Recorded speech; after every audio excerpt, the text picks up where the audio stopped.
Nosotros a Eva Popcheva, que es eurodiputada de Ciudadanos. Hola Eva, ¿qué tal? ¿Cómo está? Hola, buenas noches. Muy bien, Mu- muchas gracias por la invitación. Muchísimas gracias por estar en la segunda dosis. Tenemos que hablar de la defensa que está haciendo Ciudadanos, sobre todo en el Parlamento Europeo, del español, ¿no? Porque sabemos que todavía, aunque hay gente que parece que todavía no se lo cree, en Cataluña sigue existiendo un problema grave en las escuelas con quienes quieren que sus hijos estudien en español y ni siquiera dan ese 25% que en teoría debería ser obligatorio, porque se saltan directamente la ley, y así lo estáis también trasladando en el Parlamento Europeo. Y se ha hecho muy viral también en los últimos días un vídeo suyo, Eva, en el que denuncia que usted también tiene hijos, es catalana, aunque pues, su origen es búlgaro, ¿no? Si no me equivoco, Eva. Efectivamente, sí. Sí, pero y denuncia que es una situación que sigue ocurriendo, ¿no? Sí que también desde el Parlamento Europeo se visitó pues hace ya varias semanas Cataluña, y los europarlamentarios pudieron cerciorar que esto está ocurriendo, ¿no? En Cataluña. Efectivamente, el Parlamento Europeo mandó una misión a Cataluña para comprobar efectivamente qué es lo que está ocurriendo ahí en las escuelas, porque estábamos recibiendo muchísimas quejas por parte de ciudadanos, por parte de padres catalanes, que nos decían efectivamente algo que nosotros como catalanes conocemos perfectamente esta realidad, ¿no? Que en Cataluña no es posible que nuestros hijos reciban clases en catalán. Y aquí pues quiero también dejar muy claro, no es lo mismo recibir clases de español que recibir clases en español, porque es lo que ocurre en Cataluña. Yo creo que mucha de la gente que nos está viendo ahora quizás no lo sepa, pero en Cataluña lo que ocurre es que el español, como muchos, se está estudiando como una lengua extranjera, ¿no? Con quizás 2 horas a la semana. Pero prácticamente es imposible que tus hijos reciban clases en castellano, por ejemplo, geografía o matemáticas o otras disciplinas, ¿no? Y esto es lo que nos trasladaron muchísimos padres catalanes, y por eso el Parlamento Europeo envió esta misión que comprobó efectivamente que este es el caso, y que además lo que sabemos, tenemos, digamos, por parte de la justicia esta obligación de ofrecer como mínimo el 25% de las clases en castellano. Esto no ocurre, y además los diputados lo que pudieron ver es que aquellos padres que se atreven a pedir estos 25% para sus hijos, pues están sujetos digamos, a un acoso horrible. Muchos de ellos pues han tenido que cerrar negocios, etcétera. Y todo esto los diputados han podido comprobarlo con sus propios ojos. Y además, cuando queríamos debatir este informe aquí en el Parlamento Europeo, pues los socialistas querían evitar que se pueda debatir esto. Sabemos perfectamente por qué. Porque los separatistas en Cataluña son sus socios de gobierno para el gobierno de Sánchez. No quieren, en el Parlamento Europeo están preocupados por este asunto porque han comprobado que así sucede. El Partido Socialista, evidentemente, pues no quiere que esto cambie, que la situación siga así. Y también, a propuesta de Ciudadanos, el Parlamento Europeo ha aprobado una resolución para investigar esas conexiones entre Carles Puigdemont, ahora mismo el socio principal también del gobierno, y el régimen ruso. ¿Qué nuevos datos hay sobre esto? Sí que es verdad que yo he comentado en otros programas y también con algún otro eurodiputado de Ciudadanos que este es un asunto que ya se conocía, ¿no?, desde hace ya varios años, pero es ahora cuando realmente está saliendo a la luz las pruebas, ¿no?, de esas conexiones, ¿no?, que había entre Putin, o bueno, entre los enviados de Putin y los separatistas. Efectivamente, el Parlamento mismo lo alertó en una resolución hace no tanto tiempo, que hay ciertos enlaces, ¿no?, y pruebas de estos enlaces entre el proceso separatista y el gobierno de Putin, dentro del marco de lo que aquí llamamos una investigación sobre la desinformación y la desestabilización que se está haciendo por parte del gobierno de Putin en toda la Unión Europea. Sabemos perfectamente, ya está probado, que, por ejemplo, Putin y su gobierno y sus servicios de inteligencia pues tuvieron mucho que ver con la campaña del Brexit, otra campaña de desestabilizar a la Unión Europea a través de un país de la Unión Europea.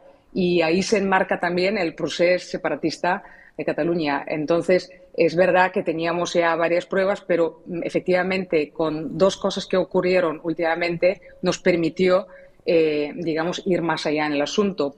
La primera cosa es que en España pues, se empezó a investigar esta cuestión y, digamos, ya hay muchas pruebas que están en el espacio público y, por otra parte, estas revelaciones que hay una diputada letona aquí en el Parlamento Europeo que parece que ha sido espía rusa durante los últimos 20 años y, sorpresa, esta diputada letona sabemos que tiene lazos muy estrechos con Puigdemont, ha estado allí, por ejemplo, durante el referéndum, tiene relación muy estrecha con Puigdemont y con Comín y con Junts en general y con el separatismo en Cataluña.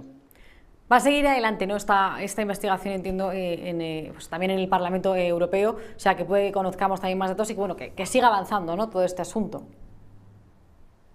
Efectivamente, es un asunto que aquí la gente se toma muy en serio y, además, os puedo asegurar, les ha hecho muchísimo daño a los separatistas, porque es verdad que en los últimos años han podido, digamos, tener una cierta reputación aquí en Bruselas, en las instituciones, han ido siempre de víctimas, ¿no? No nos dejan votar, somos las víctimas del Estado opresor, etcétera, nos hemos tenido que exiliar, y la verdad es que han tenido mucho éxito con este discurso, sobre todo porque los sucesivos gobiernos en España pues no han querido tampoco tomar cartas en este asunto y ser un poco más proactivos, ¿no?, en la diplomacia europea.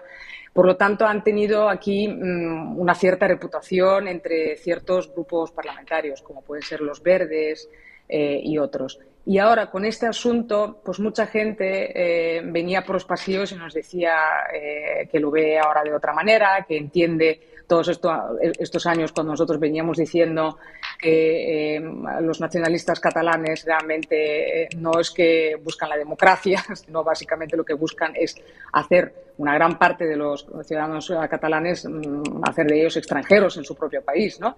Y que estos no son objetivos loables, ni nada menos. Entonces, esto ahora, este enlace, digamos, entre el separatismo en Cataluña y el gobierno de Putin, pues está abriendo los ojos a muchos aquí en la Unión Europea.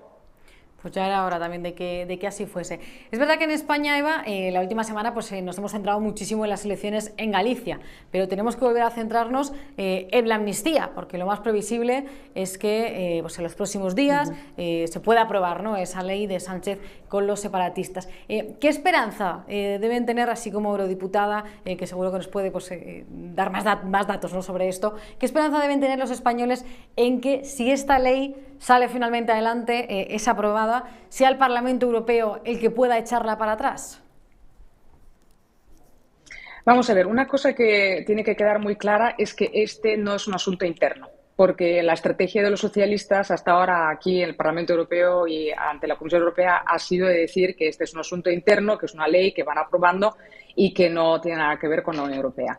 Y esto es muy claro y se lo hemos dicho en el debate que también nosotros iniciamos en su momento aquí en el pleno en Estrasburgo del Parlamento Europeo, de dejar muy claro que este no es un asunto interno. ¿Por qué? Porque la Unión Europea es la suma de los Estados de Derecho de todos los Estados miembros. Entonces, un ataque al Estado de Derecho en un Estado miembro es un ataque al Estado de Derecho de la Unión Europea como tal. Entonces, no es un asunto interno, así lo hemos visto también cuando se ha hablado de Hungría, de Polonia o de otros Estados miembros donde ha habido problemas con el Estado de Derecho. Eso es el primer punto y muy importante. Segundo, aquí se trata también de tratar de amnistiar lo que llamamos delitos europeos. En general, el derecho penal de los Estados miembros es competencia nacional. Todos los códigos penales, pues, son una parte de la soberanía nacional de los Estados miembros. Pero la Unión Europea se ha dado unos delitos europeos que entendemos son de tan gravedad y afectan pues eso, el mercado único de la Unión Europea, toda nuestra comunidad de derechos, y por lo tanto tienen que tener unos mínimos de definición, de castigo, etcétera. Y parte de estos delitos europeos son la corrupción, la malversación, el terrorismo.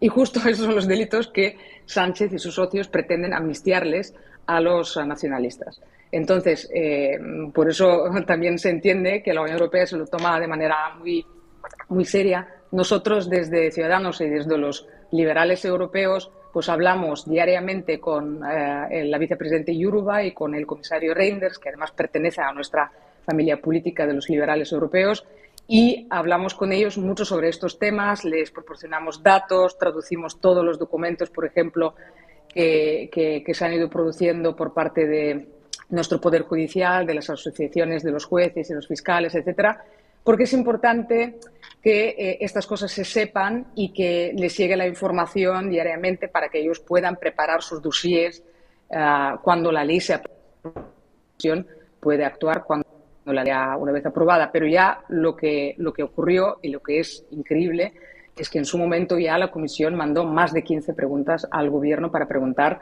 qué se pretende hacer exactamente con esta ley de amnistía. Y por otra parte vamos a ver muchísimas cuestiones prejudiciales al Tribunal de Justicia de la Unión Europea.